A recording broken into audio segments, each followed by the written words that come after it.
Vamos então serenando nossas mentes, nossos corações, elevando nossos pensamentos ao Pai, ao Mestre e amigo Jesus,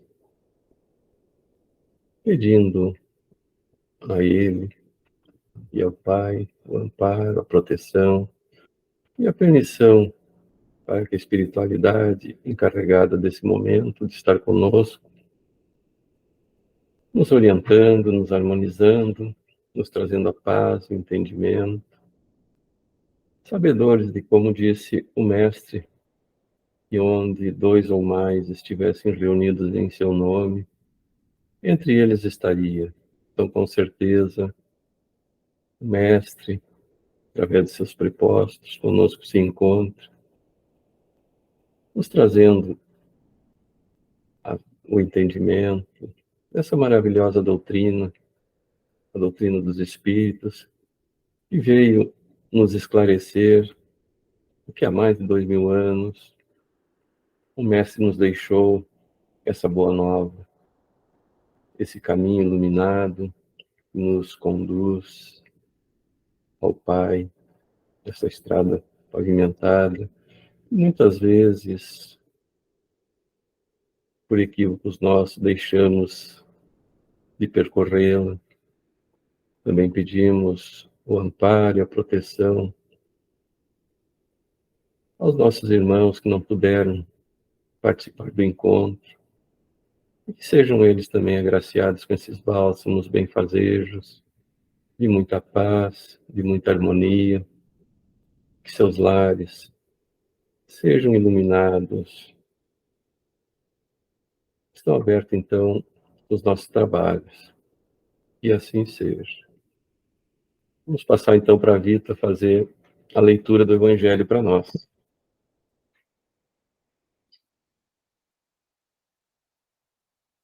Que é no capítulo 13, os órfãos, item 18. Então, os órfãos, meus irmãos, amai os órfãos. Se soubéssemos quanto é triste ser só e abandonado, sobretudo na infância. Deus permite que haja órfãos para nos exortar a lhe servirmos de pais.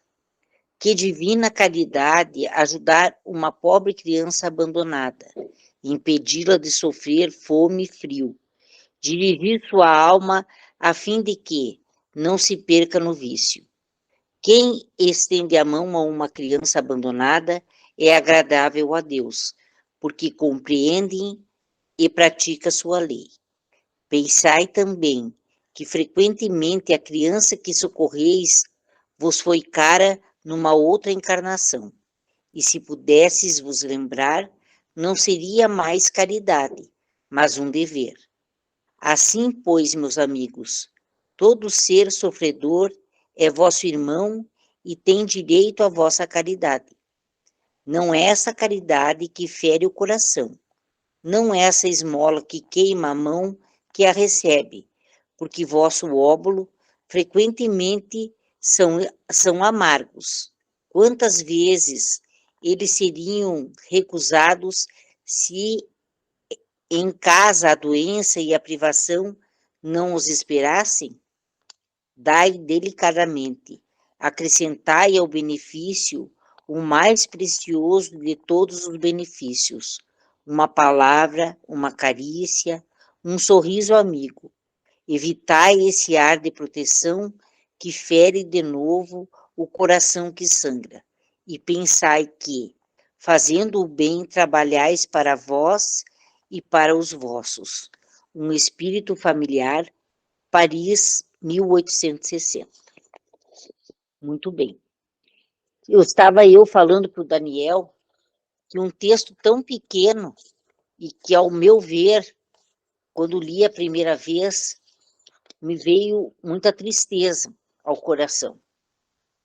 Mas depois que eu comecei a estudar esse texto, ele não é um texto de tristeza de maneira nenhuma, porque Deus não quer que a gente sofra, porque são crianças órfãos, né? Então, eu fiz um apanhado geral do que seria, porque esse é um texto muito pequeno, mas ele nos daria um assunto porque a gente falássemos por horas e horas.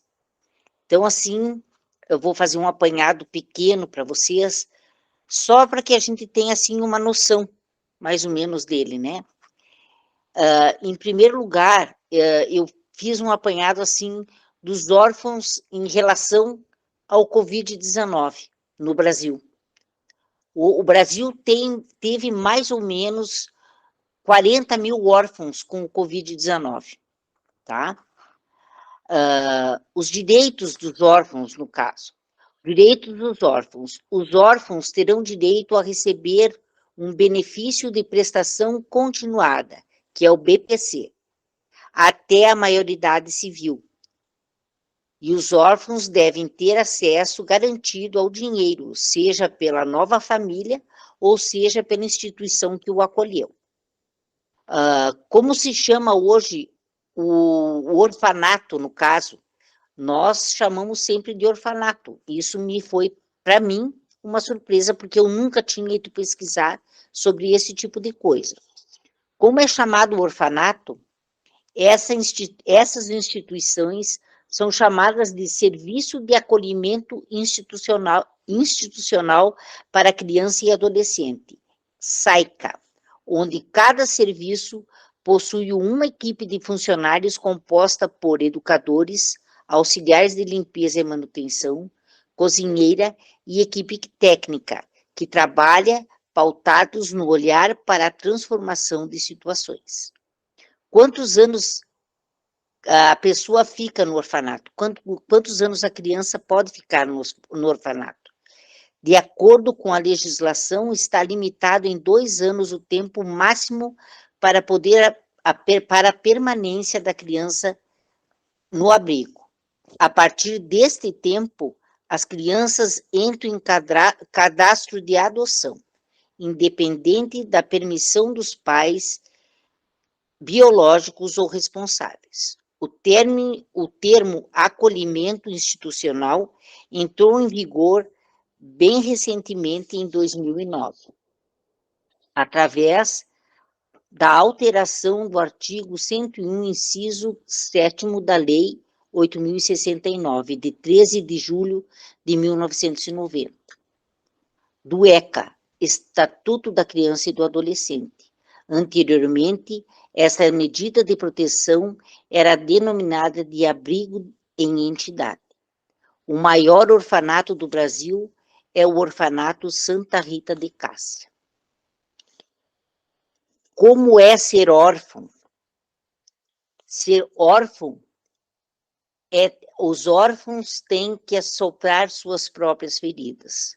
Os pais, às vezes, deixam os filhos órfãos porque são ausentes, porque têm suas limitações, por isso ou por aquilo. Nem sempre é a morte que nos transforma em órfãos. Às vezes, é o tempo que envelhece aqueles que nos cuidam um dia, aqueles que nos mimam. Essa aqui seria para dar para vocês uma introdução ao que eu começo a lhes dizer agora a respeito da benesse de Deus. Porque nós sempre achamos que Deus permite. Por que Deus permite que hajam órfãos?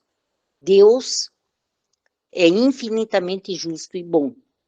Então, o que nos parece ser muito ruim é, na realidade, um grande bem, porque nós pedimos e nós muitas vezes participamos do nosso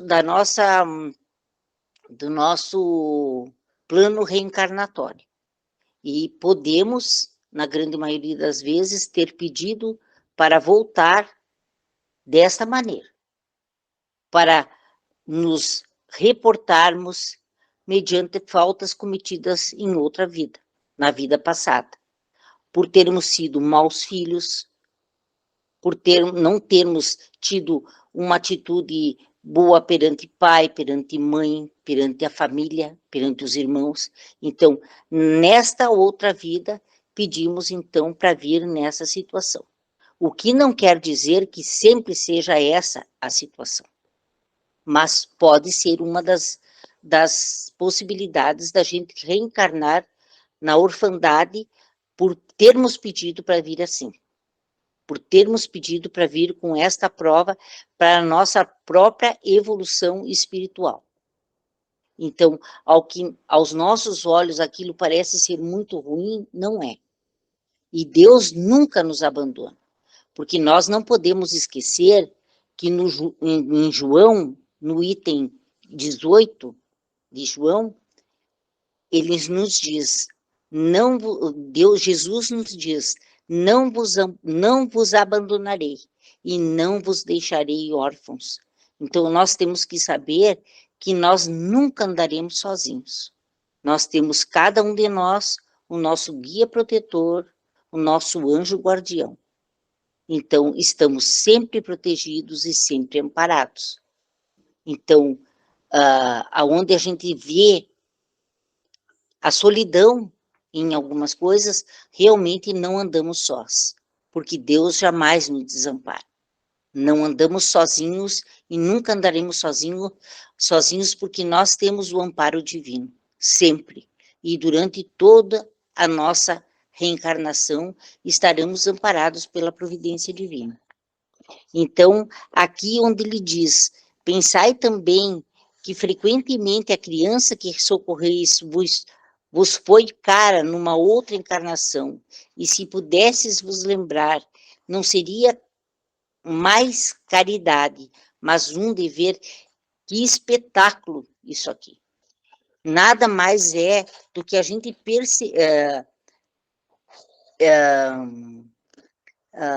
parar para pensar na nossa família espiritual e na nossa família biológica.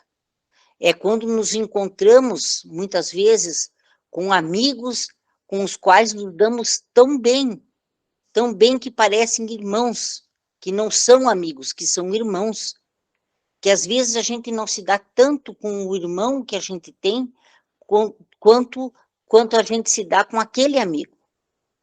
Nada mais é do que aquele amigo que a gente se dá tanto, é talvez o nosso irmão espiritual. E essa frase para mim me arremeteu a isso. É a nós, quando nós nos identificamos com a nossa família espiritual. Então, muitas vezes, nessa orfandade que a gente vem, quando a gente recebe o apoio, seja de A, seja de B, seja de C, o menos de nós, quando chegamos, porque nós não precisamos pegar uma criança na adoção. Nós podemos amparar esta criança numa visita, dando a ela aquilo que ela precisa, sem ter a necessidade de adotá-la, mas amparando ela psicologicamente, sendo amigo, e dando a ela aquilo que ela precisa nesse sentido. Isso pode ser também, como a gente diz, o nosso laço espiritual com ela. Que a gente tenha tido esse laço espiritual, que a gente tenha vindo com esta ligação espiritual, que a gente às vezes nem imagina que a gente tenha, porque a gente muitas vezes tem, como a gente tem a antepatia gratuita por uma pessoa, a gente às vezes olha para aquela pessoa e parece que tu conhece aquela pessoa de uma vida inteira e tu tem uma animosidade recíproca com aquela pessoa na hora. Parece que ela é tão querida, ela é tão amorosa e você gostou dela na primeira hora. Então, esses são os espíritos afins, que é o que acontece nesse momento. Então, esta frase me arremeteu a isso, quando nós temos essa afinidade espiritual com essas pessoas. Então, o quanto Deus é bom, o quanto Deus é justo, né? Não que eu vá dizer para vocês que a orfandade seja boa, seja uma coisa boa, porque a gente vê quantas crianças que sofrem fome, que sofrem frio e que ficam no esquecimento no mundo inteiro. A gente vê países aí que é muita tristeza, né? É muita tristeza. Não é que eu concorde com isso. É longe disso. Entendeste?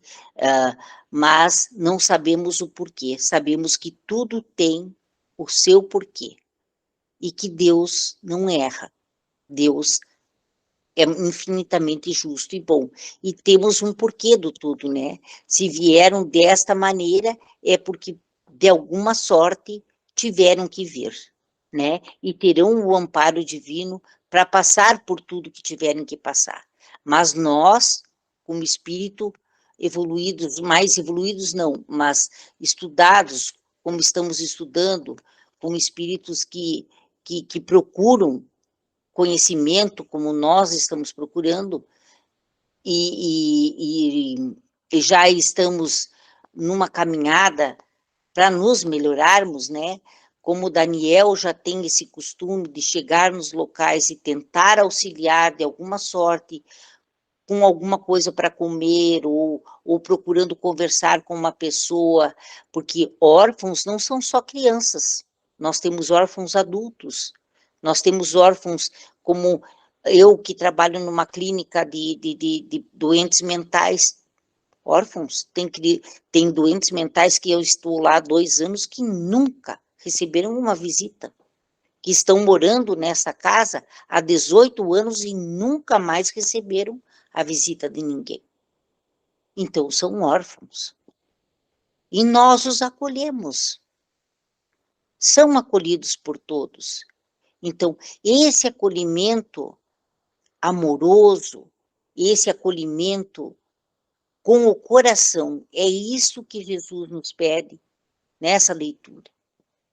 Que não seja um acolhimento somente de você, quem sabe, trazer para dentro da tua casa, ou talvez levar para passear, ou talvez atender ali, mas você olhar com olhos de amor, você realmente enxergar essas pessoas, você ter por eles atitudes amorosas.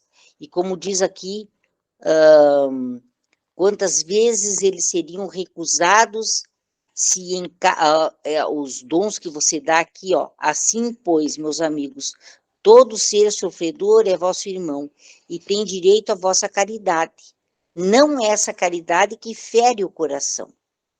Não é essa esmola que queima a mão que a recebe. Porque vossos óbolos ou vossas esmolas frequentemente são bem amargas. Quantas vezes elas seriam recusadas se em casa a doença e a privação não as esperasse. Então, se for para ser dado de qualquer maneira, como a gente vê muitas pessoas dão, para que aquela pessoa saia de perto, ou para simplesmente ter feito alguma coisa para parecer que fez, então melhor que nem seja feito.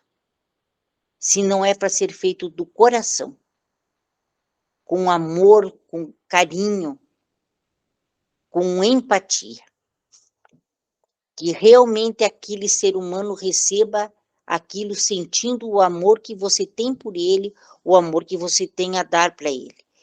E isso em todos os sentidos e em todas as idades, que essa pessoa está ali para receber, né? E isso nós temos vários exemplos e vários nomes, eu vou citar só 3 nomes, de pessoas que adotaram muitas pessoas, e de várias maneiras.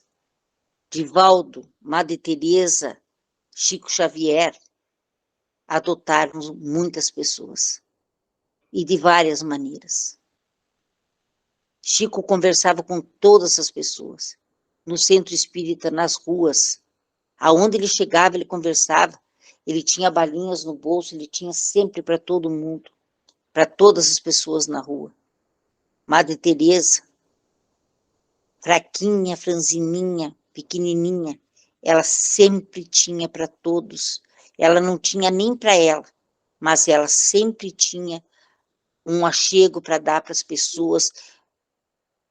Mal ela se aguentava com ela mesma e ela auxiliava todos que ela encontrava, aonde ela chegasse, aonde ela passasse. ela auxiliava a quem precisasse, fosse aonde fosse, e for a hora que fosse. Muito pouco ela dormia. Então, é como eu digo para vocês, ninguém está sozinho, estamos acolhidos sempre pelos nossos anjos guardiões, pela espiritualidade amiga, pelos nossos espíritos protetores, espíritos familiares que conosco caminham antes da nossa reencarnação e todo o tempo que aqui estamos trilhando a nossa reencarnação. Então, nós não podemos esquecer também, meus irmãos, que tudo que nós aqui passamos, nós pedimos. E nós sabemos, mas pelo véu do esquecimento, nós não nos lembramos. Mas pedimos aquilo que estamos passando e aquilo que estamos vivenciando para o nosso melhoramento moral e espiritual. Então, que Deus nos abençoe, que Deus abençoe os nossos familiares, as nossas famílias, as nossas crianças, que vivem nas ruas, que vivem na Etiópia, nesses lugares tão necessitados e tão precisados de todo tipo de caridade. E que a nossa caridade seja de coração e do fundo de nossas almas. Essa é a minha explanação de hoje, e eu espero ter me feito entender por vocês e que tenha sido claro. Muito obrigada. Obrigado, Rita. Excelente explanação. Eu não vou fazer um comentário agora. Eu vou pedir para o seu Edgar. Seu Edgar, o senhor pode comentar sobre esse assunto? Eu vou precisar sair um minutinho, estão me chamando aqui no interfone. Eu já estou de volta.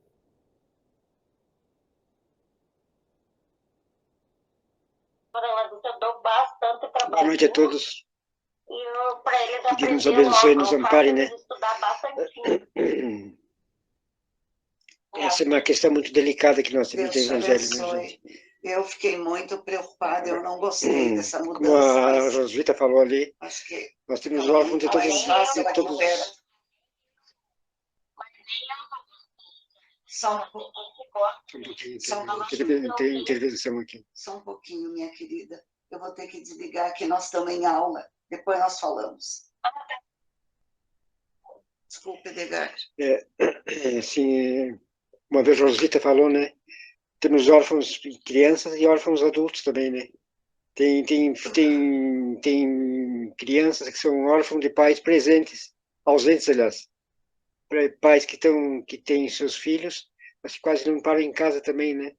Tem pais que trabalham o tempo todo diurnamente, né? E não dão quase bola para os filhos. Não tem aquela educação, aquele aconchego perto dos filhos, perto daquele carinho, aquele amor que os filhos merecem. Tem pais que se chamam seus filhos, que é filhos órfãos de pais vivos. Órfãos de pais vivos, né?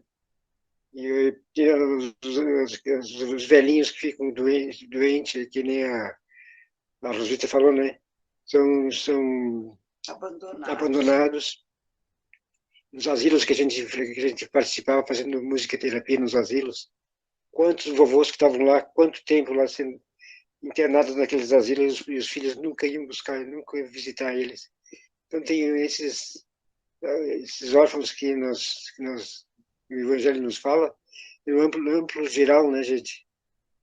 No cômputo geral da coisa, tanto criança como adultos, a maioria são órfãos que precisam de carinho, de amor, de bondade, de um bom abraço, um sorriso, um aconchego, né? Um ombro amigo para chegar a levar um pouco de amor para eles, de caridade, de bondade, essa caridade que tanto nós falamos que é caridade, né? A Rosvita falou várias vezes, a caridade é aquele amor do coração, né? Que sai do coração, aquela vontade de ajudar com o coração, com vontade, né? E a caridade realmente é o amor em movimento, né? Em exercício. Em exercício. Querido, foi muito bom a exposição da Vita. Tu conseguiu dados aí que a gente nunca tinha se detido, não é? Ai, desculpem, mas realmente tem muitas pessoas abandonadas, né? Muitas crianças e adultos também, muitos órfãos de pais vivos. Hoje, em especial, com o uso do celular, a gente vê os pais dentro do telefone, os filhos dentro de outro, muitas vezes, e aquele aconchego, aquele carinho, parece que não existe. Mas o Evangelho foi muito claro, e com certeza para nós que temos conhecimento da doutrina, quando a gente auxilia uma criança assim, a gente sabe que poderia ser sim um familiar nosso. É isso, queridos, eu não tenho muito para comentar, porque o Evangelho foi muito claro e a Vita também fez um excelente resumo. Obrigada. Obrigado, Marilene. Peço desculpas, eu tive que sair um momento, eu estava esperando uma entrega durante o dia, me entregaram agora à noite. Então eu tive que me ausentar um minutinho, mas faz parte.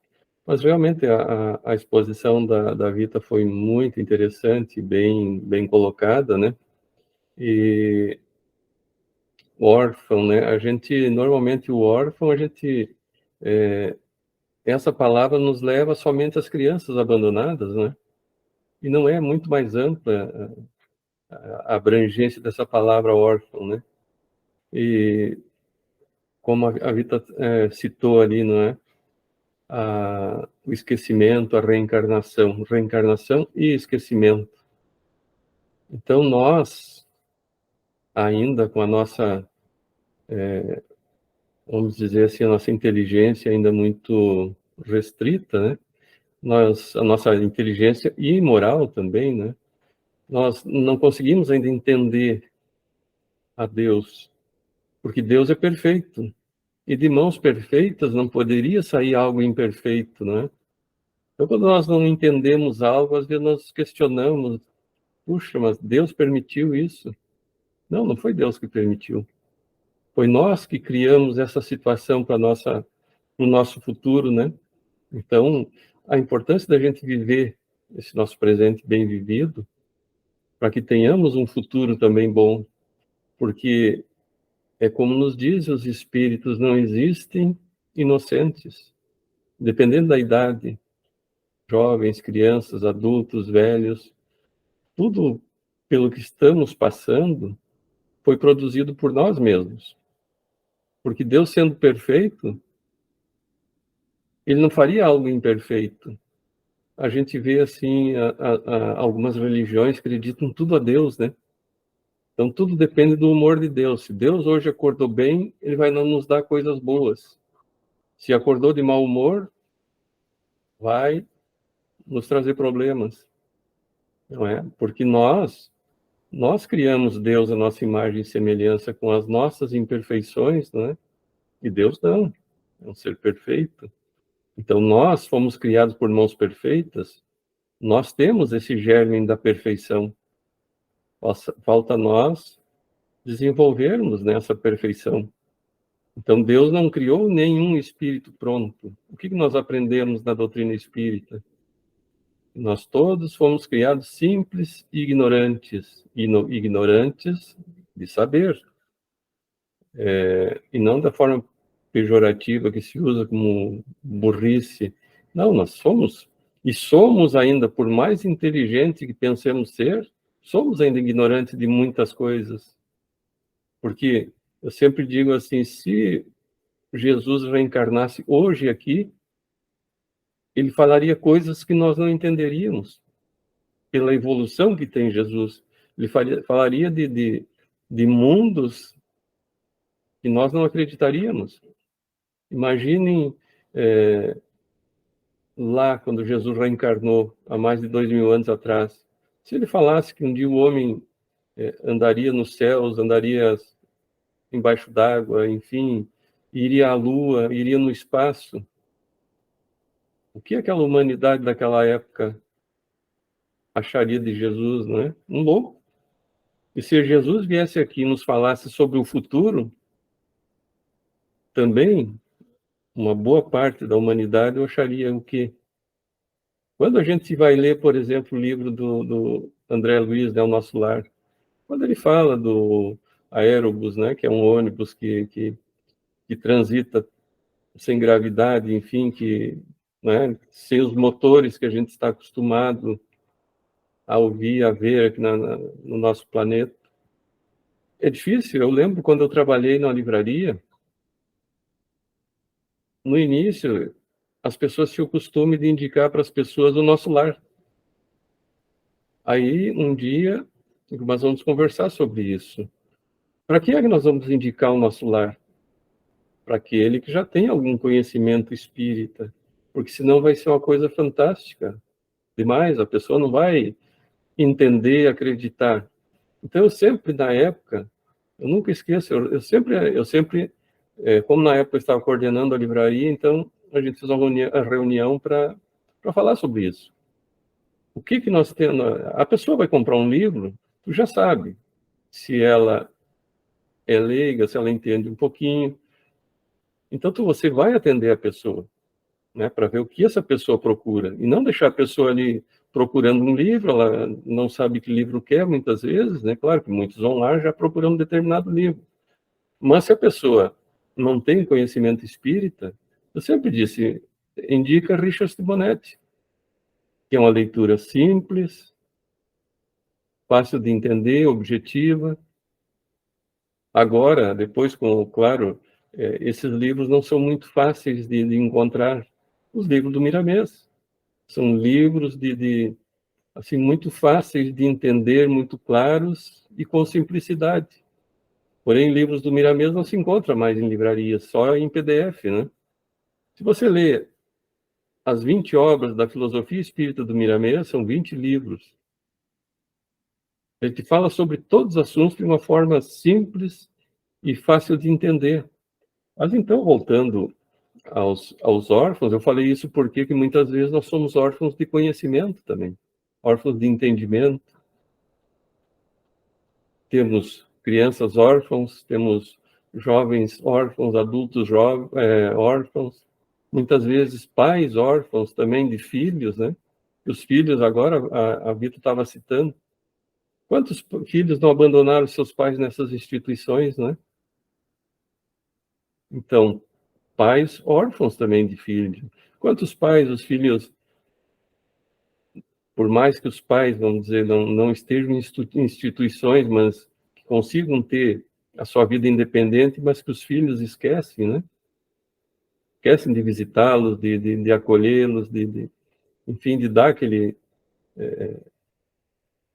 atendimento que eu digo, não financeiro, mas aquele atendimento da presença. Eu acho que na velhice a pior das orfandades é a dos filhos. Então, quando falamos em órfãos, é muito amplo esse estudo, né? Quantos órfãos caminham nas ruas, né? E quando a gente acolhe, faz uma caridade, muitas vezes, a gente estava comentando antes, não é, Vitor? A gente quer se livrar daquela pessoa que está ali. Dá logo alguma coisa para ela ir embora. E às vezes a pessoa precisa de um minuto de atenção, porque há um tempo atrás, vamos dizer assim, eu achava assim, tudo bem, vem me pedir uma esmola, mas não me conta a história.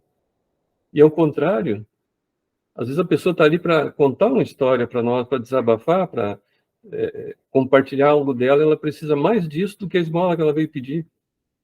E nós deixamos de fazer a caridade porque a gente quer se livrar daquele ser humano que está ali, né, nos pedindo algo e querendo desabafar alguma coisa.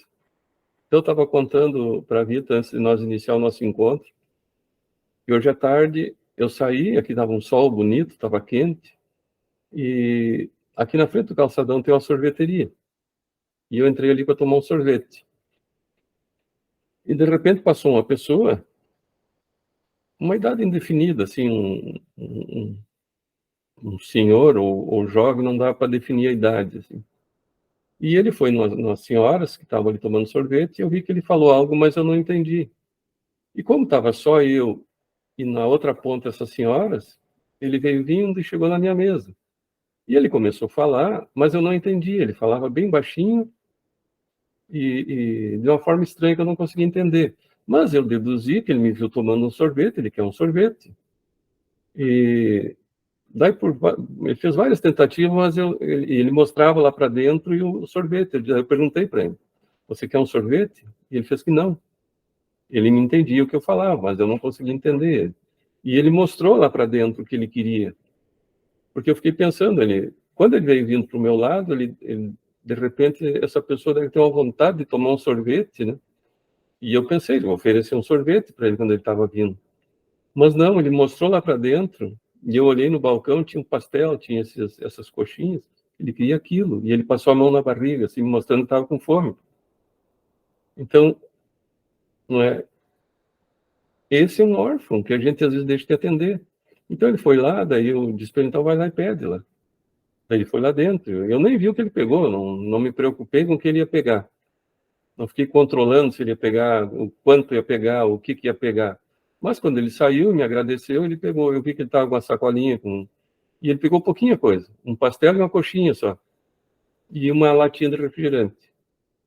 Então, às vezes, a gente, quando faz uma caridade ou dá algo, é quase como um desaforo, né? A gente quer se livrar daquela pessoa e joga aquilo. É como se jogasse na cara da pessoa aquilo que a gente está doando, né? E às vezes a gente quer doar aquilo que era melhor ter colocado fora. Tem coisas, às vezes aquela comida que a gente tem na geladeira, que não dá nem para o cachorrinho da gente, a gente quer dar para uma pessoa que passou ali pedindo algo, né? Então isso é quase como um desaforo e não uma caridade. Então, esse tema órfão, né? Ele é muito amplo. Órfãos morais, né? Quantos órfãos morais existem na humanidade? E a gente vendo agora essa humanidade de moral muito duvidosa, um país invadindo o outro, essa guerra, essa eterna guerra entre religiosa, né? Pessoas se matando.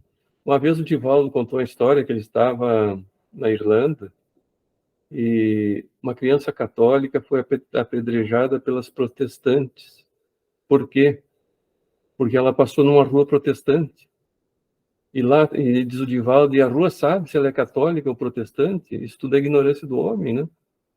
Então imagine se você apedrejar uma criança porque entrou numa rua que era protestante. Então isso é a nossa ignorância, a nossa orfandade moral, né? Somos órfãos morais.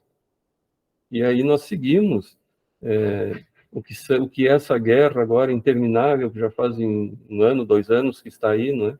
Quantos órfãos está produzindo? Não só crianças, mas adultos, jovens, que perdem seus lares, suas famílias, né?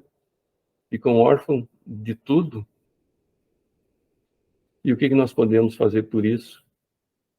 Né? Os países ficam enviando mais armamento, mais homens para lutar. Será que isso está auxiliando? Ou está fomentando mais ainda essa guerra? Guerra inútil, né? Que os países, por orgulho, por egoísmo, por tantas outras coisas mais, né? Que ficam ali naquela batalha inútil. Lá na frente, ao desencarnarem, quando forem prestar contas, porque todos nós vamos prestar contas. Então perceberem o equívoco, o enorme equívoco que estão cometendo esses nossos políticos. Quantos órfãos eles deixam nos hospitais, nas casas, nos asilos, nos orfanatos, as merendas que são surrupiadas, né? Quantas crianças que muitas vezes vão na escola só para ter o alimento, porque não tem em casa, e aí os nossos governantes, e aqui não tem partido, são governantes, porque o partido não é o problema são os seres humanos, né? O partido é independente, um partido, siglas partidárias não fomentam guerras e fomes e destruições, mas homens, né? Que se colocam essas siglas. Então, ao retornar, quando a gente tiver o nosso passado todo colocado à nossa frente ali, a gente, principalmente aqueles que ocupam cargos, né? Cargos de governança, e ver o quanto falharam miseravelmente, né? Vita, pode falar, Vita. E veja o quanto é comprometimento desses políticos e tudo mais, porque crianças que iam para a escola, que a única refeição que tinham durante o dia todo era a escolar. E aí, com esse negócio, principalmente depois da pandemia, que foi tirado, ou foi reduzido a merenda escolar, muitas vezes desviada, além de tudo, desviada também a merenda escolar, né? Se evadiram das escolas também, né? Então, veja a gravidade de tudo isso, né? Não, o que há de ser dessas crianças, né? Além da gente já estar com elas enfraquecidas, né? Aí vai moralmente falando e tudo mais, porque o que há de ser dessas crianças futuramente? Qualquer traficante depois, por meia dúzia de pataca aí, pega essas criaturinhas e coloca como mula amanhã ou depois, para ganhar fácil, dinheiro fácil, aí andando pelo pior caminho que poderiam achar, né? Aí acham o dinheiro, aí acham o pior caminho que poderia existir para ter o dinheiro, para ter as coisas que não tiveram de maneira correta, né? Por desvio público, desvio de coisas onde eles poderiam estar na escola aprendendo coisas certas, coisas decentes, tendo uma vida correta, uma vida decente. Então, veja a gravidade e o que acaba acontecendo com os nossos inocentes, né? E isso é com a juventude, isso é com tudo, né? O que acarreta uma atitude no começo que pode levar lá na frente a acontecer, né? E é o que está levando a gurizada nova e tudo mais, né? Eu vejo isso que tu falaste antes também, da a minha neta com 2 anos de idade, se você não ficar em cima dela, ela fica com o celular na mão o dia inteiro. Isso não tem fundamento. Não existe fundamento. Porque eles estão ficando criancinhas alienadas. E se você deixar, que nem eu digo, pai e mãe, eu repreendo muito minha filha nesse sentido. Aí estão os órfãos de pai e mãe, vivo, que nem eu digo, se foi para isso que tu quiser ter a tua filha, você errou o pulo, porque para ter um filho, o filho dá trabalho. Educar um filho dá trabalho. O filho precisa ser olhado no olho, o filho precisa ganhar o carinho, olho no olho, sentar, brincar, conversar, educar. Porque o celular na mão é uma arma na mão. Para mim, sempre foi, sempre vai ser, e hoje muito mais. Eu tenho a minha chefe, a dona de um negócio fantástico aqui dentro de Passo Fundo, que hoje tem um problema seríssimo com a menina, com 1 ano e 9 meses, por babá, lá desde os primórdios da menininha, nenezinho, pequenininho. A menina agora, tu fala com ela e ela não te responde, é só olhando a televisão, só a tela, só a tela, só a tela. E é uma questão. Agora estão conseguindo tirar um. Então, tu vê o quanto isso prejudica. E assim são os celulares, e é tudo, né, Daniel? São a orfandade da gurizada hoje em dia. É verdade, né, Vita? Esses são os órfãos de pais vivos, né? Porque muitas vezes, é claro que muitas vezes os pais têm as suas obrigações, né? O trabalho, manter a casa, mas sempre haveria um tempo também para cuidar desses filhos, né? Porque nós não vamos trabalhar 24 horas por dia. Mas às vezes a gente transfere essa responsabilidade para a TV, para o celular, para a empregada. E vejam que órfãos de pais vivos estão em todas as classes, né? Desde o pobre até o milionário. Porque nós terceirizamos aí, então, a criação dos filhos, né? E eles se tornam órfãos de pais vivos. E aí, lá na velhice, muitas vezes, os pais reclamam a falta de carinho e de amor desses filhos, porque eles também não receberam, eles não aprenderam, né? O amor. Kátia, você tem algo a nos acrescentar, Kátia? Eu não vi se você falou antes. Não falei. Uhum. Então, dentro do que já foi dito, né? Parabéns, Rita. Adorei a tua explanação. Eu olhei aqui o conceito de órfão. Então, eu encontrei o seguinte: órfão, que perdeu alguém que lhe era muito querido ou que o amparava, o protegia. Aí me veio à mente, até por coisas que aconteceram essa semana, que eu assisti, crianças vítimas do poder irresponsável, como vocês já falaram, né? Da política que existe, dos poderosos, né? Eu vi uma reportagem, peguei assim já andando, uma reportagem de uma família do Afeganistão que conseguiu chegar no Brasil e o pai, né, da família falava inglês e o jornalista entrevistando ele e ele disse que tudo que ele queria era poder criar e educar os dois filhos, que eram um casal de crianças. Então eu fico pensando, poxa, que poder irresponsável a ponto de expulsar não só essa família, mas tantas outras que conseguiram sair, e ainda bem, da sua nação, da sua terra, para conseguir criar os filhos, né? Então, muito triste, e uma família feliz porque conseguiu sair de lá. E os que não saíram? E os que tiveram que ficar lá, né? E os órfãos de fato, os órfãos que perderam os pais, né? E as crianças que são nesses países que são treinadas para a guerra, treinadas para o ódio, né? Então essa família ainda conseguiu, mas me chocou muito ele dizer isso, né? Que ele só queria um lugar onde ele pudesse criar e educar os filhos. E também as crianças vítimas de pais irresponsáveis, como já foi dito também, né? A falta de amor, a falta de exemplo, a falta de cuidado, a falta de orientação.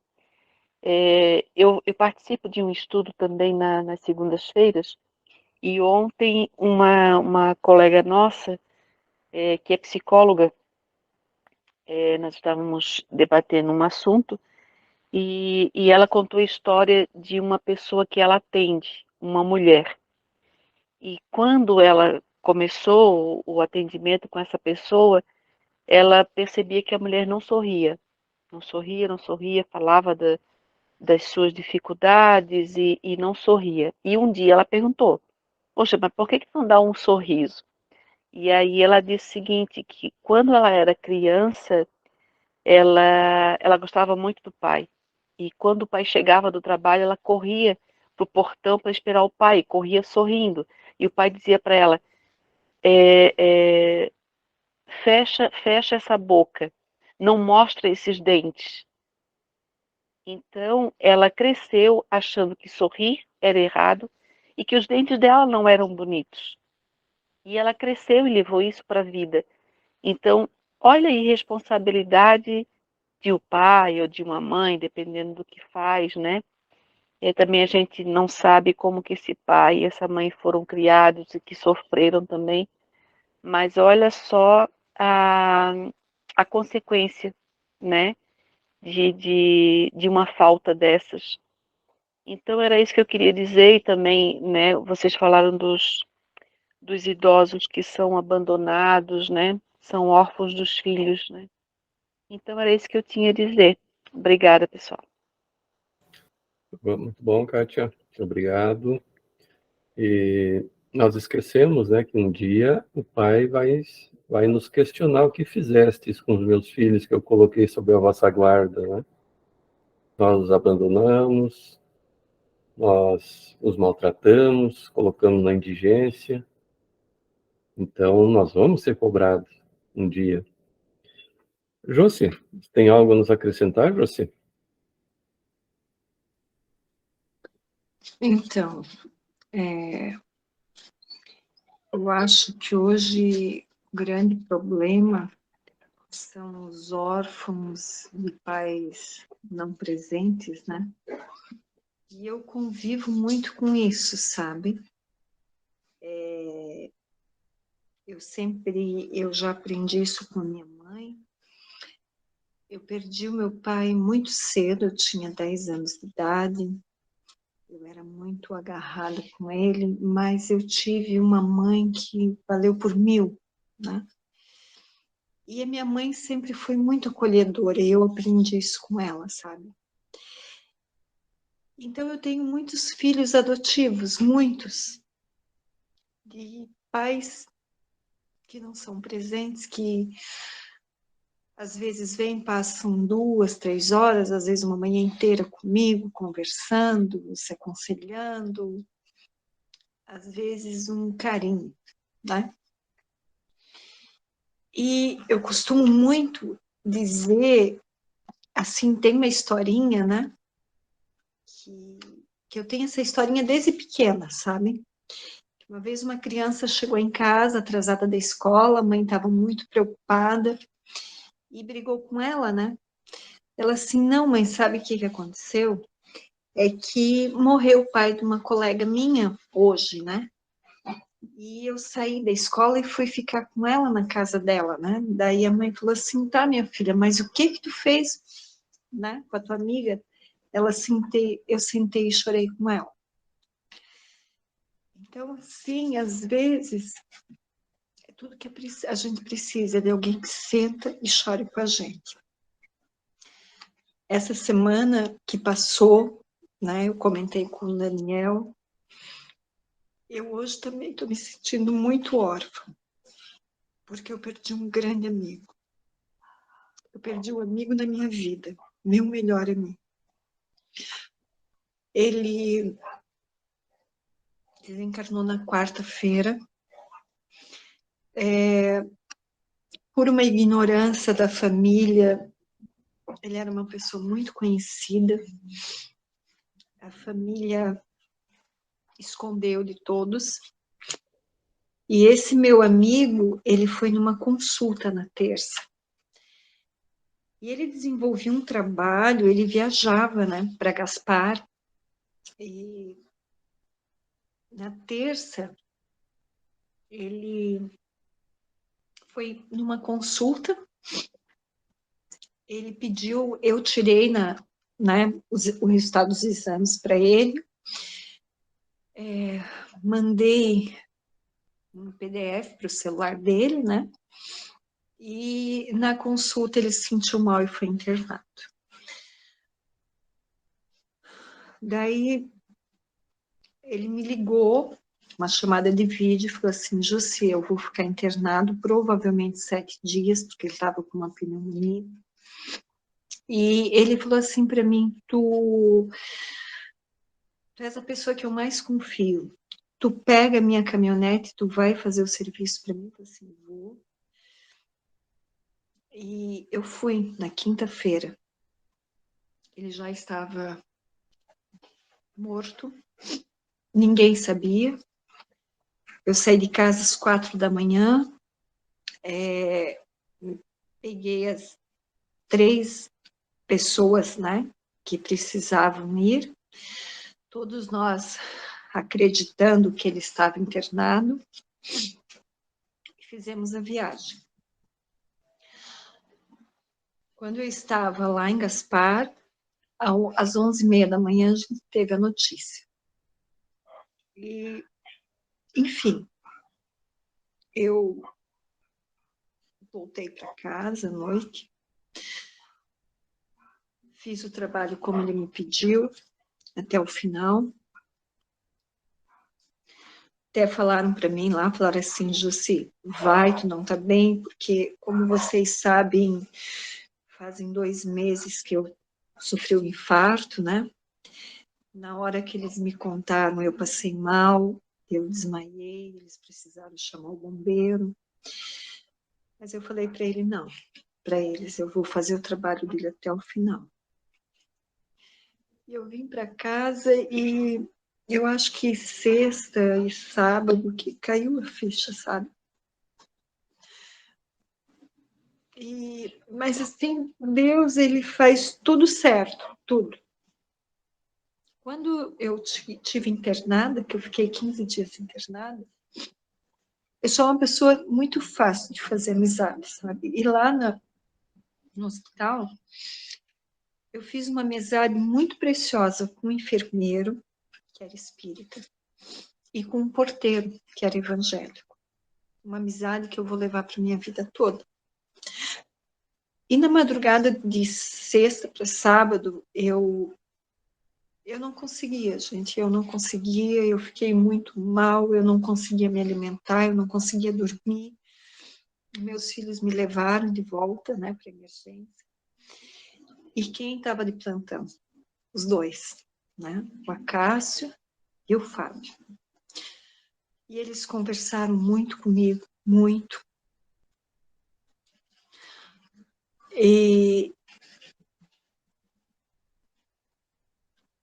está sendo muito difícil para mim, muito difícil, mas domingo pela manhã, eu me levantei muito cedo, 4 horas da manhã, eu dobrei o meu joelho e agradeci a Deus por ter colocado essa pessoa na minha vida, por ter me ensinado tanto. Ele era uma pessoa de um coração muito grande.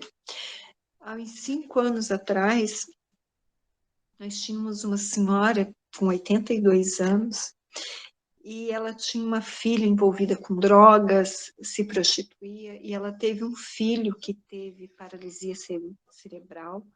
Na época, o Joãozinho, com 15 anos, cadeirante, e ele comprava roupa para esse menino, ele comprava roupa nova. Ele dizia assim, não, José, o Joãozinho não merece roupa usada. Ele comprava, eu ajudava ele a escolher.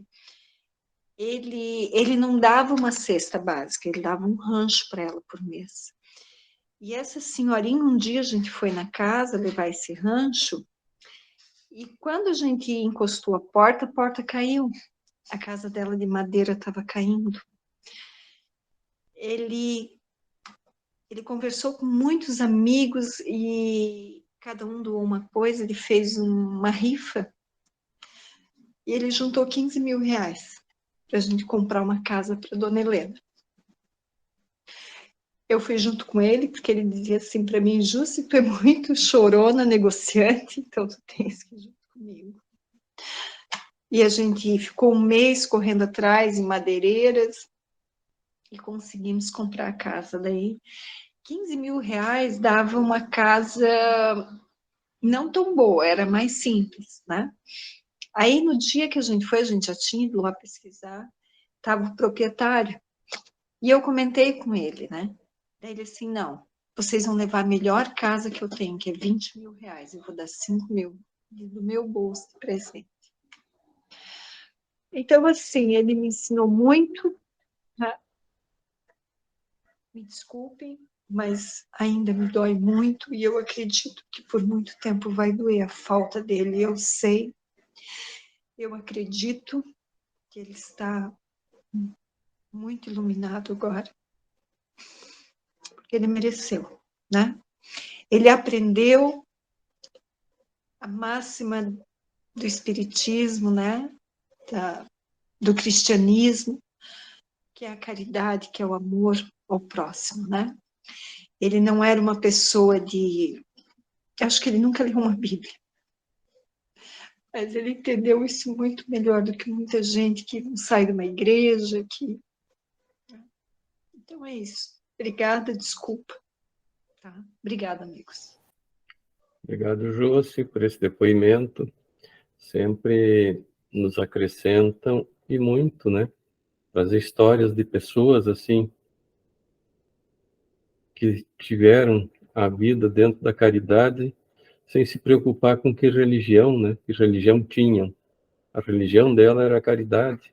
Essa é a verdadeira religião, não é? Seu Edgar, o senhor tem alguma coisa para nos acrescentar, senhor Edgar?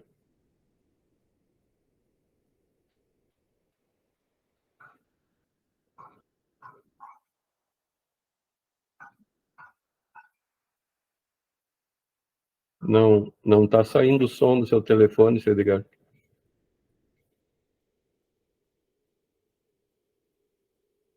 Tá fechado seu microfone.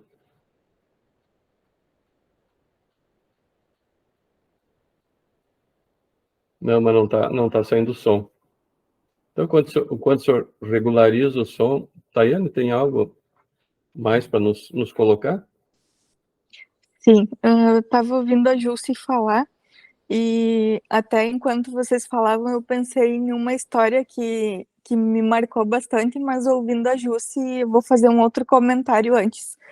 Que, em primeiro lugar, né, meus sentimentos pela perda do teu amigo, e eu fiquei pensando enquanto você falava, né, como a gente nunca está preparado para isso, né? Não importa o quanto a gente estude, o quanto a gente entenda que Deus tem os planos dele para nós, mas a gente nunca quer perder alguém, principalmente alguém com um coração tão bom quanto foi o teu amigo, né? Que só de ouvir nas tuas palavras emocionada, a gente já pode sentir um pouquinho do que ele foi, mesmo sem conhecê-lo, né? Então, um abraço apertado para ti, que Deus possa te confortar, né, enquanto amiga dele. E me fez lembrar de uma história que aconteceu semana passada em Passo Fundo, que é... A Vita provavelmente deve ter ouvido falar de uma menina que faleceu ela teve uma intercorrência no parto, levaram ela para fazer a cesárea, era o terceiro filho dela.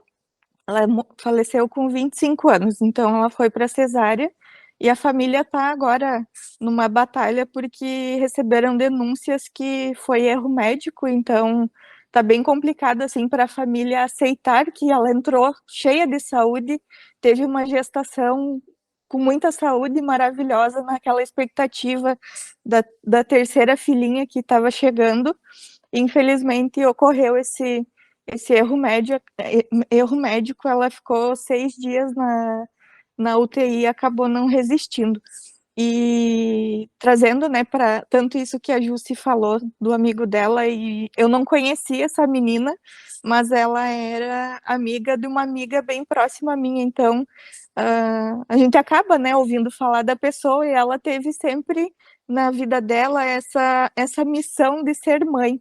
Então, acho que isso pesa ainda mais quando a gente recebe essa notícia, ver que era alguém que ela vivia para os filhos dela, tanto que ela, com 25 anos, já estava tendo o terceiro filho, porque quem conhecia ela desde criança, diz que ela trazia isso já, que era o sonho dela, que ela ia ser mãe, que ela dizia que ia ter 6 filhos. Então, infelizmente, né, não foi o plano para a vida dela, mas a gente fica com esse sentimento, né, poxa, agora são 3 crianças que vão crescer sem essa mãe que era tão amorosa, né? Porque quando a gente pensa nos órfãos é justamente isso, né?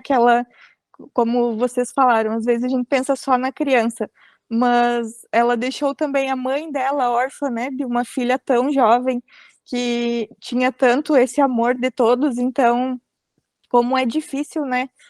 Já é difícil quando é alguém mais velho que se vai sem um motivo, né? Assim, sem estar esperando. Então, alguém mais nova que tinha todo esse sonho, né, de conhecer a filha dela, não tinha doença nenhuma, né? Então, entrou, como a mãe dela disse, entrou andando e saiu num caixão, né? Então, como é triste pensar nessas crianças que ficam e na família dela também, né? Que acaba perdendo uma pessoa que era para eles, né, uma pessoa tão incrível. E a outra história que eu ia contar, que aí é uma história bem diferente nesse sentido de órfãos, é a família de uma amiga minha, que é de Passo Fundo também. Eles adotaram uma menina, hoje ela tem 15 anos. E a história, assim, eu acho ela tão bonita, porque muitas vezes na fila da adoção, muitos pais acabam desistindo, né, conforme a burocracia às vezes é tão demorado também, que nem todo mundo consegue concluir, né? E ter ali na sua família aquele filho tão esperado. E a família da minha amiga, o casal, né, os pais dela, eles estavam já há 2 anos na fila e era um vai e vem. Então, às vezes, eles não sabiam mais se iam conseguir a guarda dela, se iam conseguir, né, concluir a adoção ou não, porque ainda ela não estava totalmente desvinculada da mãe dela. Então, às vezes, a mãe queria deixar para adoção, às vezes ela queria pegar de volta, e quando ela viu que tinha uma família que poderia proporcionar uma vida confortável para a criança, ela quis fazer uma negociação por fora, né? Então, pensando assim que poderia tirar algum dinheiro dessa família e nunca dar a guarda completa, né? Então foi para eles uma briga e eles sofreram muito, assim, porque eles pensavam, poxa, ela podia já estar conosco, mas ela tá lá no abrigo, onde ela também tem uma expectativa, né, de ganhar essa família, e no fim ela não podia ir para o novo lar por conta dessa mãe que ficava por puro interesse, dava para ver que não era por amor, né? E eles fizeram de tudo, assim, tanto que no final a minha amiga até dizia, nossa, eu não sei como os meus pais não desistem, porque tá tudo tão difícil, eles não sabem se vai dar certo, e eles continuam ali mesmo, chorando muitas vezes os dois, porque eles entenderam no coração deles que eles prometeram para ela que ia dar certo, então como que eles vão abandonar novamente aquela criança, né? Então ela já tinha sido abandonada pela mãe dela, e nesse momento ela teve uma promessa de ter um pai, uma mãe e uma irmã mais velha. Então eles sentiam isso, que na verdade eles precisavam fazer aquilo, ir até o fim, não importa quão difícil fosse. E eu sei que levou aí então mais um ano, além desses dois, um ano e pouco. E aí eu lembro assim que quando finalmente foi o dia que eles iam buscar ela para levar para casa, nossa, foi como se tivesse nascido a pessoa mais importante da família dele, sabe? Foi tão bonito de ver o quanto eles se dedicaram para aquilo e também por ser uma criança um pouco maior, às vezes muitas pessoas acabam querendo, tem que ser bebê, tem que ser até tal idade, sexo tal, e para eles simplesmente conheceram ela já tinha na época 6 anos quando ela foi para casa com eles, e é muito engraçado hoje, assim, vendo ela com 15, como ela tá parecida com a família, sabe? Então é algo assim que eu que acompanhei, né, na época tanto da adoção e fui vendo ela crescer, ela não tinha nada a ver com eles. E ela foi crescendo e hoje eu acho que parece que é aquela coisa, um amor tão é muito além do sangue, né? O amor que eles sempre tiveram por ela, tudo que eles fizeram, batalharam por essa menina. E hoje eu até quando ela fez 15, a minha amiga postou as fotos, né, com ela, e eu, meu Deus, ela parece que saiu da barriga da mãe dela, sabe? Não é da barriga, mas claro, né, é da família da mesma forma, mas eu acho uma história tão bonita porque a gente vê tanto isso, né, como é difícil quando as pessoas também querem adotar, né?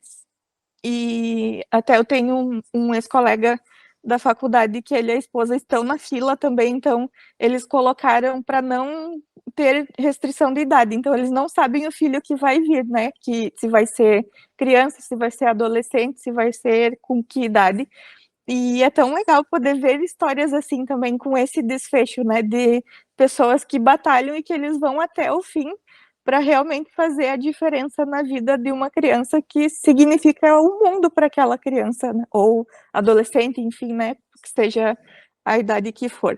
Então era essa história que eu gostaria de trazer hoje, porque eu fiquei pensando tanto nela enquanto ouvia a Vita falar no início também, depois com a contribuição de vocês, que é uma história que enche assim também o coração, né, de ver como tem pessoas que têm a missão e eles realmente fazem de tudo para concluir, né?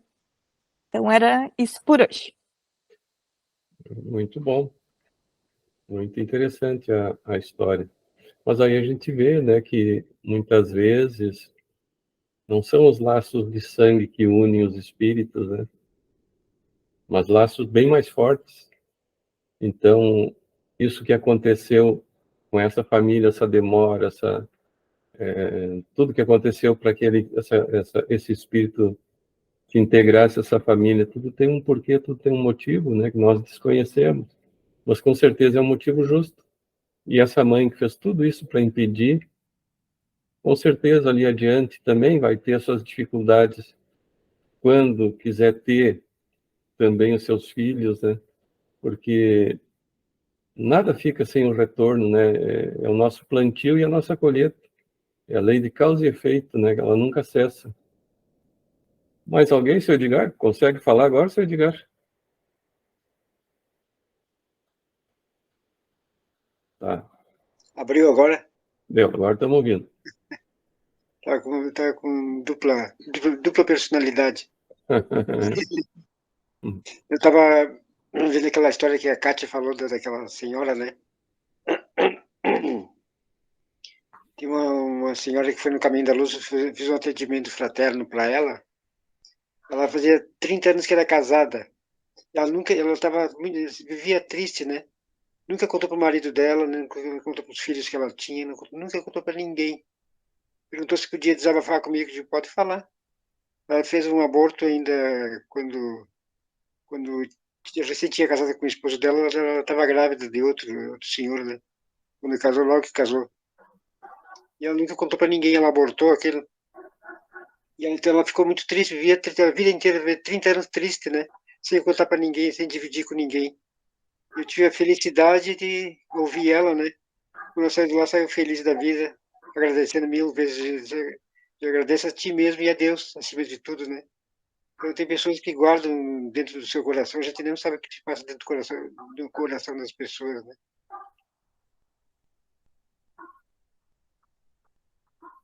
Muito bom. Mais alguém gostaria de algum comentário, alguma colocação? Todos tranquilos? Vamos à nossa mensagem de hoje, então? Olhando essa bela cachoeira, com essa chuva gostosa que deve estar caindo ali, não é? Um dia de verão, assim, a gente nessa cachoeira com essa chuva, muito gostoso, né? Então, a nossa mensagem de hoje é: se temos o Cristo dentro de nós, ele vai nos ajudar a repreender a febre dos maus pensamentos que criamos por ignorância. E esses, sendo da mesma massa divina, passarão a nos servir à luz do Evangelho, porque nada se perde no grande movimento da vida. Então, eu achei interessante essa mensagem, né? Que nós resumimos elas no orai e vigiai, né? Porque nós deixamos de vigiar os nossos maus pensamentos, né? E o que é interessante é que nós pensamos mal porque por ignorância, como nos diz a mensagem.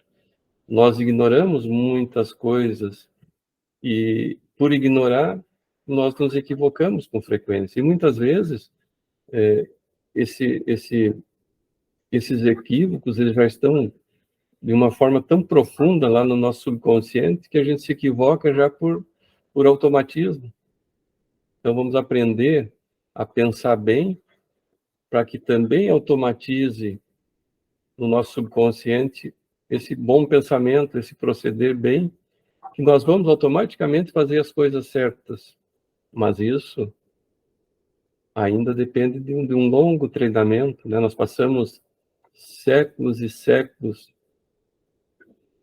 no equívoco. Então, isso está lá, bem sedimentado no nosso subconsciente. Agora, cabe a nós irmos trocando essa sintonia, irmos modificando, né? E automatizando o bem em nós. E nós passaremos a fazer o bem sem pensar, já automaticamente, né? Mais alguém gostaria de comentar sobre a nossa mensagem? Pode falar, Kátia. Eu penso que é criar o hábito, né? Porque pensamentos inferiores a gente tem, né? Todo dia, pequenininho ou grandão, a gente sempre tem, sempre vem alguma coisa que nos provoca, ou enfim, né? Que é, às vezes, da nossa índole também. Mas a gente, depois que a gente tem, quando a gente critica isso e corrige, a gente vai criando o hábito de não fazer mais, ou ir fazendo de tal forma que isso vai ficando pequeno, pequeno, pequeno, até que ele desaparece, né? É criar o hábito. É verdade, né? Esse criar o hábito é automatizar ele no nosso subconsciente. E depois de automatizado, é como diz o ditado, é treinamento. Vamos treinar, treinar, treinar, para que possamos fazer bem feito, não é? Muito bem. Essa mensagem, então, ela saiu lá do livro Filosofia Espírita, volume 17, do João Nunes Maia e do Miramês. Eu gosto muito das mensagens do Miramês. Então, pessoal, nós vamos hoje prosseguir no nosso estudo. Eu coloquei esses 3 asteriscos ali, foi onde nós paramos. Então, nós estamos vendo o conceito e objeto do Espiritismo, né? E aqui estamos encerrando, então. E aqui nos diz que insumos, fatos ou fenômenos espíritas, isto é, produzidos por espíritos desencarnados, são a substância mesma da ciência espírita, cujo objeto é o estudo e conhecimento desses fenômenos, para a fixação das leis que os regem. Então, a ciência, o objeto do nosso estudo, é o estudo dos espíritos, né? Esse é o nosso objeto. Então, aqui nós encerramos essa parte. Não sei se alguém tem algum questionamento a fazer a respeito, alguma colocação, todos tranquilos, prontos para a prova de logo mais? Sabe que a gente desligou o computador, às vezes nem desligou o computador, já começa a prova, né? Muito bem, então hoje nós vamos continuando ainda dentro do programa fundamental do módulo 1, Introdução ao Estudo do Espiritismo. Nós vamos iniciar, então, o roteiro número 3, que é o tríplice aspecto da doutrina espírita. Lembram qual é o tríplice aspecto? Alguém lembra? Pergunta aos universitários, quem lembra do tríplice aspecto? Filosofia, ciência e religião. Ah, os mais jovens do grupo são os mais estudiosos, né? Queridos, não. É verdade. Então, o tríplice aspecto é o aspecto científico, filosófico e religioso. Então, agora nós vamos ver cada um desses aspectos. Começaremos, então, com o tríplice aspecto, começaremos mais adiante, então, com o científico, que é o primeiro. Porque por que nós estudamos o científico primeiro? Porque é o que primeiro fere o nosso sentido da visão, né? Então, sempre nós começamos daquilo que mais, vamos dizer assim, se salienta para aquele que está mais, vamos dizer assim, subentendido, né? Que já é mais uma questão moral, né? Então, o tríplice aspecto da doutrina espírita, nós vamos ver que o espiritismo é, ao mesmo tempo, uma ciência de observação e uma doutrina filosófica. Mas aí eu pergunto, como a ciência de observação? Nós podemos observar os espíritos? Existe essa condição? Não é? É uma questão interessante. Eu não vou responder agora para que fiquemos meditando sobre ela, mas nós vamos ver mais adiante, então. Então, veja o que nos diz.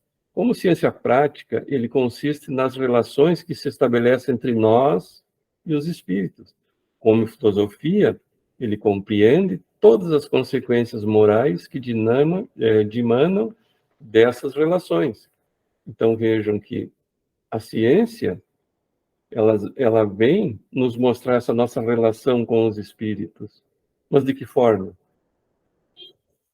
Não é através do microscópio? Não, né? Então, o que nos faz com que consigamos ter vamos dizer, essa relação com o mundo espiritual? É a nossa própria mediunidade e através daqueles médiuns que têm essa mediunidade mais patente, mais latente, para nos trazer essas comunicações dos espíritos, né? E nós vamos ver logo adiante, nós vamos falar um pouquinho sobre William Crookes, e ali nós vamos entender, então, como funciona essa ciência, como funcionou. Então, o espiritismo se apresenta sob 3 aspectos diferentes.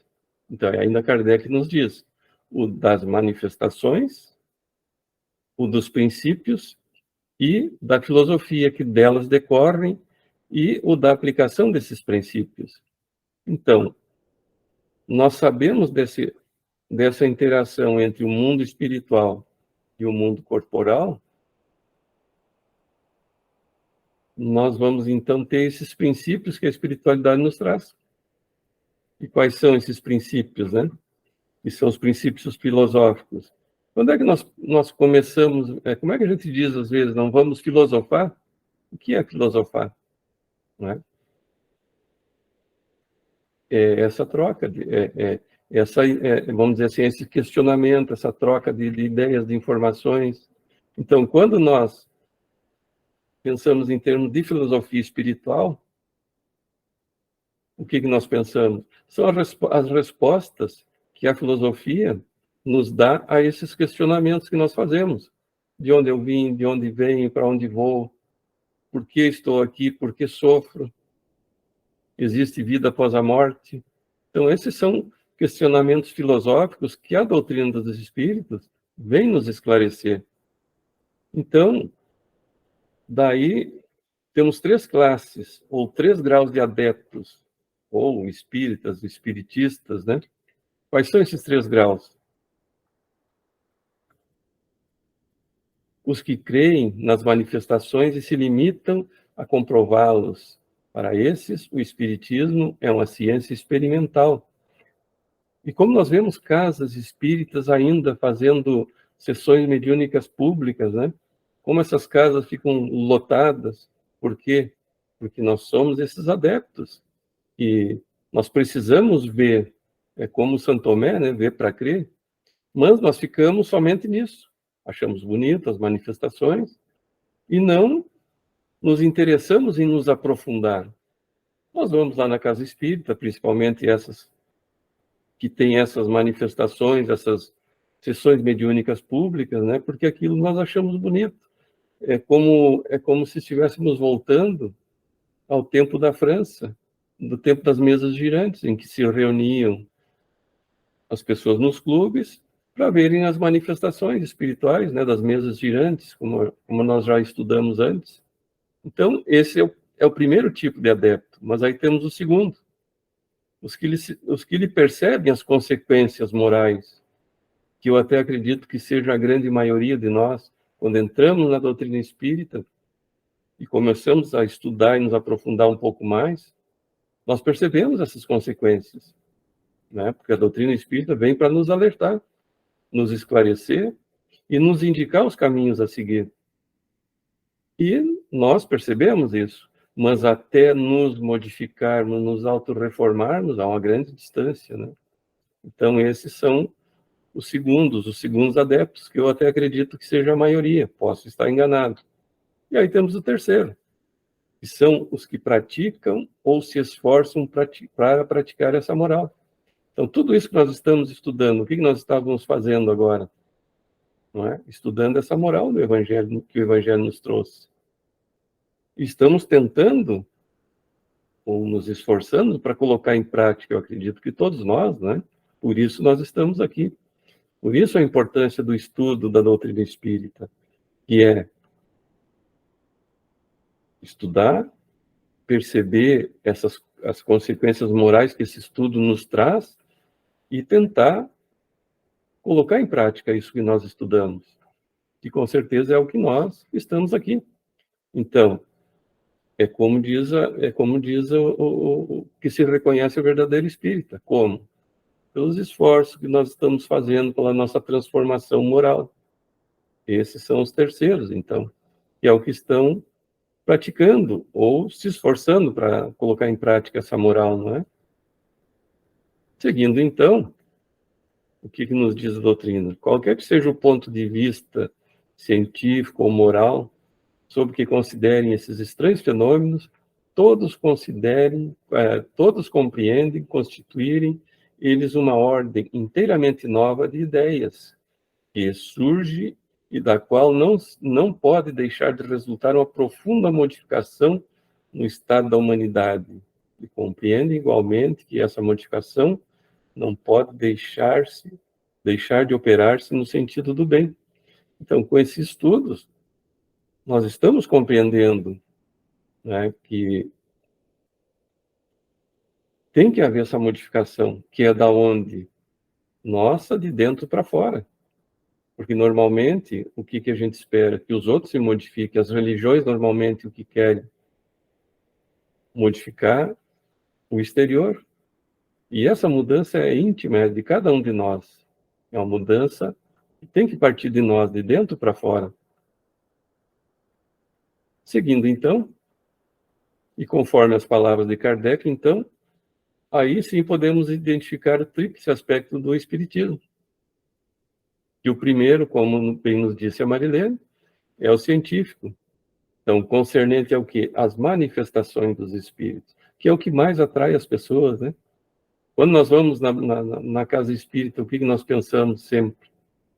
Em nos evangelizar ou buscando as manifestações?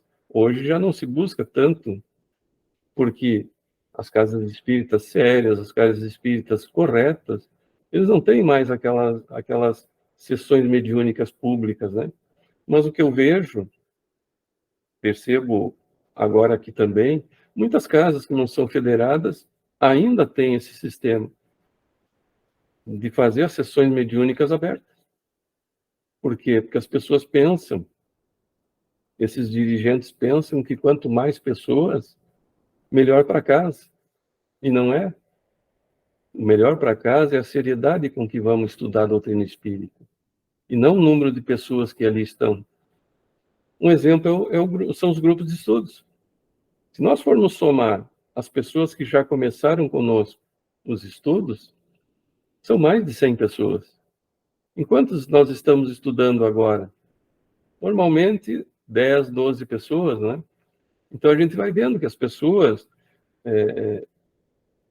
com o passar do tempo, sem a manifestação, vão perdendo um pouco seu interesse.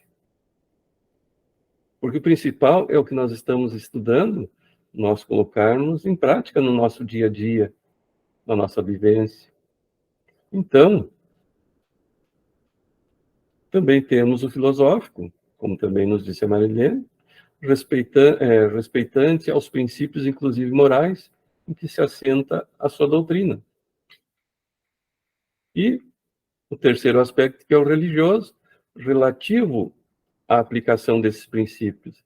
Então, aqui nós entendemos o porquê da doutrina espírita ter um tríplice aspecto científico, que é o das manifestações, o filosófico, que são as implicações morais, e o religioso, que é a aplicação desses princípios morais, não é? Então, quando se pergunta se a doutrina espírita é uma religião, também é uma religião, não é? É uma filosofia, também é uma filosofia. Então, no nosso próximo encontro, nós vamos iniciar vendo um pouquinho mais aprofundado o aspecto científico. Como estamos chegando ao final do nosso encontro, vamos deixar então para o nosso próximo encontro o aspecto científico. E antes de nós encerrarmos, Júcio, eu posso te convidar para fazer o Evangelho na próxima terça?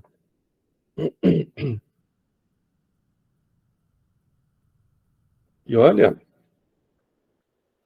o item vai entrar bem onde você estava nos contando a tua experiência.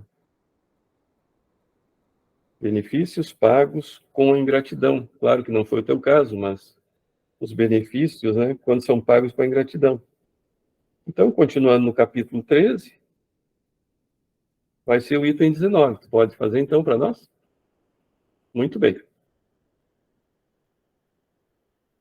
Então, para encerrar o nosso encontro, Vitor, para te explorar mais um pouquinho, Vitor, tu pode fazer para nós a prece final?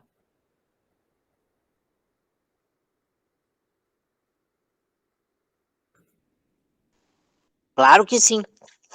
É que eu estava aqui me achando aqui no polígrafo. Agora me achei. Vou deixar certinho já para a próxima aula.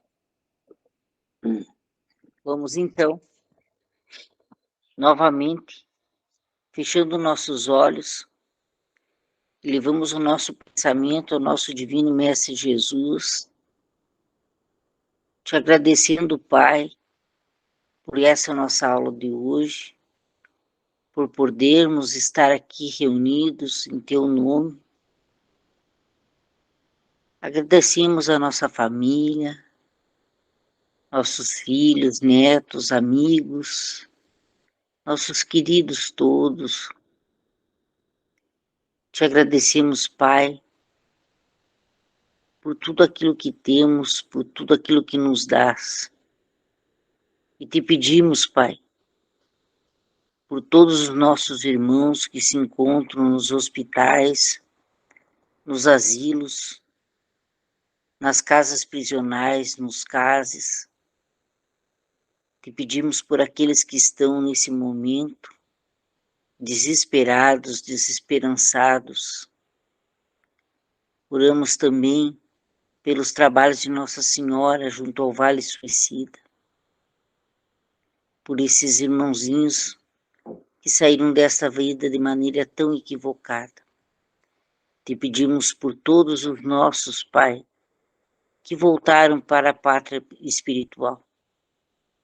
Hoje, de maneira muito especial, te pedimos pelo amigo da nossa amiga Jússi, que ele seja amparado e recebido no mundo espiritual, pela espiritualidade amiga, que ele tenha serenidade e que seja amparado e recebido também pelo seu espírito protetor, e ela também tenha força e coragem para ter a resignação necessária e na prece encontre a serenidade que precisa para passar por esse difícil momento.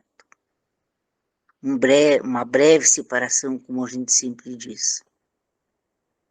Te pedimos que nos ampare hoje no nosso sono de refazimento, que nós tenhamos uma abençoada noite e um abençoado restante de semana, junto aos nossos queridos, amigos, conhecidos e familiares.